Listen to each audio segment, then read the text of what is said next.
There's a moment that happens in long-term relationships that nobody talks about. You're standing in the kitchen and your partner is telling a story you've heard before. The same details, the same pause before the punchline. And instead of laughing the way you used to, you smile. Politely. You smile the way you'd smile at a stranger's child doing something mildly clever. And somewhere in the back of your head, a quiet voice asks, "Is this it?" We have a verdict for relationships that produce that moment. We call them compromised. We say those people settled. And we say it with a particular kind of pity, the kind that's half contempt and half secret relief, that it isn't us. Our culture has decided that a love which requires adjustment, negotiation, or quiet endurance is a lesser love.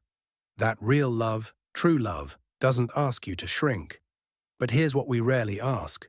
Where did that idea actually come from?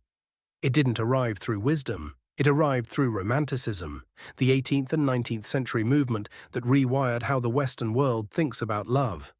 Before Romanticism, marriage was understood as a practical arrangement. Companionship, stability, the building of a life.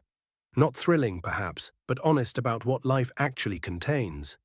Romanticism changed the contract. It told us that somewhere out there exists a specific person, your person, and that when you find them, everything clicks. No friction, no negotiation, just the seamless, self-completing joy of finally being understood. We absorbed this not through philosophy, but through films, pop songs, the particular way our culture narrates a happy ending. Boy meets girl, obstacles, then resolution. Credits. What we never see is the Tuesday after the resolution. The story always ends at the beginning of the real thing. And so we carry this template into our actual relationships. And when those relationships require us to adjust our habits, tolerate an irritating pattern, or quietly release a version of our future we'd been holding on to, we feel it as failure. We feel it as proof that this isn't the real thing. We start looking sideways at couples who've clearly made peace with imperfection, and we think they gave up. They chose comfort over truth. But notice what that assumption requires you to believe. It requires you to believe that somewhere out there is a person who won't require this, a person whose habits won't eventually grate against yours, whose needs won't sometimes conflict with your own, whose presence in your life over decades won't occasionally feel like the hum of a dishwasher you've stopped noticing. There is no such person. Every relationship, every single one, arrives at the moment in the kitchen. The question is never whether you will reach it. The question is what you do when you get there. We call it settling when someone chooses to stay. But look at what they're actually doing. They are recognizing that the fantasy of the frictionless match is not a higher standard. It's an escape hatch. They are reckoning honestly with the fact that a new partner arrives not as a blank slate, but as a full human being, carrying their own history, their own difficult patterns, their own version of the story they've heard before. They are choosing to invest in the imperfect real over the imagined perfect. In any other domain of life, we would call this maturity. We call it wisdom when someone stops chasing the perfect job and builds something meaningful with the one in front of them. We call it growth when a person stops waiting for the ideal moment and commits to the life they actually have. But in love, we reserve a special contempt for the same move. We treat the couple who has made peace with their imperfection as people who failed to hold out for something better.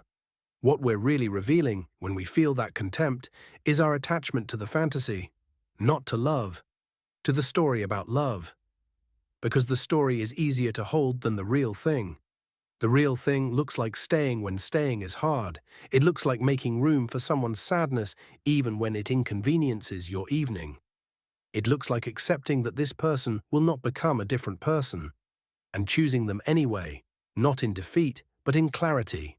It looks like the couple who has argued about the same thing 30 times and still comes back to the table. Not because they're broken, because they've decided the table is worth coming back to. There is a kind of dignity in that choice that our culture almost completely fails to honor. We talk endlessly about the courage it takes to leave. We make films about people who walked away from comfortable lives in pursuit of something true. And sometimes that is courage. Sometimes leaving is exactly right. But we almost never talk about the courage of staying. The quiet, unglamorous decision to look at your imperfect life, your imperfect partner, the kitchen, and the story you've heard before, and say, "This is real, and real is what I want." That isn't giving up on love. That is finally understanding what love is made of. Not the feeling of effortless completion, not the relief of being perfectly known, but the ongoing daily decision to remain in contact with another human being across all the distance and difference that separates us. To endure, to adjust, to show up on the ordinary Tuesday with the same basic faithfulness you brought on the extraordinary ones. The couples who stay, not out of fear, not out of habit, but out of a clear-eyed and tender recognition that this imperfect person is the one they are choosing. Those couples are practicing something our culture doesn't have a word for, something between loyalty and love, something that only becomes visible over time, something that deserves, quietly and without fanfare, our respect.